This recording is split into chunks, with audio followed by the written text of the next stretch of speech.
পদ্মের বীজ দুটো জার্মিনেট হয়ে লম্বা হয়ে গ্লাস থেকে বেরিয়ে এসেছে, তাই ভাবলাম আজকে ওগুলোকে পার্মানেন্ট জায়গায় বসিয়ে দিই। তো আমি একটা মগ নিয়েছি, প্লাস্টিকের মগ, তার মধ্যে একটু মাটি নিয়েছি আর একটু এঁটেল মাটি নিয়েছি। এই যে নিচের দিকে এঁটেল মাটিটা ছিল, এগুলো আমার কাছে ছিল, এগুলো রাখা, যেহেতু মানে কাদায় হয় পদ্ম, সেহেতু মাটিটাকে একটু কাদা কাদা করে মেখে নেব, তার জন্য এঁটেল মাটিটা নিয়েছি যাতে একটু কর্দমাক্ত হয়ে যায় ব্যাপারটা। তো এটা একটু জল দিয়ে মেখে নিলাম।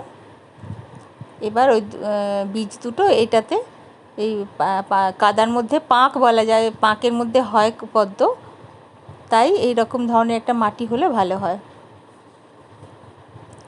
এখানে দুদিকে দুটো বীজ আমি বসিয়ে দেবো।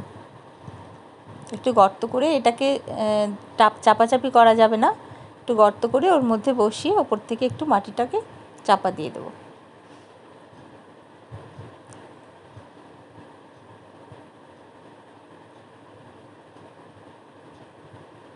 আর আমার কাছে প্লাস্টিকের কোনো গামলা রাখা নেই, মানে যেরকমভাবে বাথটব যেগুলোকে বলে বাচ্চাদের বাথটব, ওই ধরনের হলে ভালো হয়। এখন আমার এই একটা খুব বড় টব ছিল প্লাস্টিকের নতুন, সেটাতে আমি জল ভরে নিয়ে এসেছি, অর্ধেকটা ভরেছি, তার মধ্যে এই মগটাকে আস্তে করে বসিয়ে দেওয়া। এটা জলের মধ্যে ডুবে থাকতে হবে, তাই আরও আমি এর মধ্যে জল দিচ্ছি।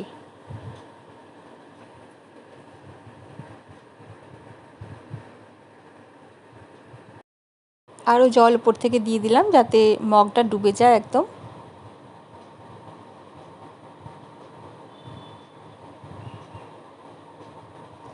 জলটা প্রথমে একটু নোংরা হয়ে যাবে, তারপরে আবার আস্তে আস্তে ধীরে ধীরে মাটিটা থিতিয়ে গেলে জলটা পরিষ্কার হয়ে যাবে। এই জলটাও প্রায়ই চেঞ্জ করতে হবে, উপরের যে টবের জলটা।